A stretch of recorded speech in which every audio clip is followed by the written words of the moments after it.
ملت ایران در مقابل جنگ تحمیلی محکم می ایسته، همچنانی که تا حالا ایستاده.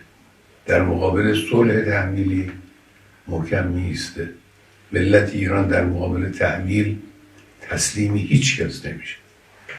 افراد با خرد که میشناسن ایران رو، میشناسن ملت ایران رو، میشناسن تاریخ ایران رو، هرگز چنین حرفی رو بر زبان جاری نمیکنن. تسلیم چی بشن؟ ملت ایران تسلیم شدنی نیست. ما تعرض به کسی نکردیم و به هیچ وجه تعرض احدی رو هم قبول نمی کنیم و تسلیم تعرض هیچ کس نمیشیم. منطق ملت ایرانه، این روحیه ملت ایران.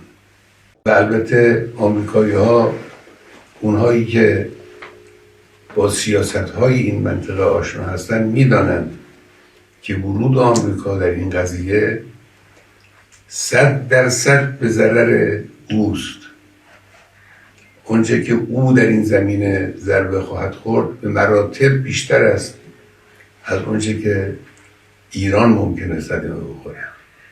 صدمه آمریکا اگر ورود در این میدان بشه، ورود نظامی در این میدان بکنه، صدمه جبران ناپذیری خواهد بود بدون تردید.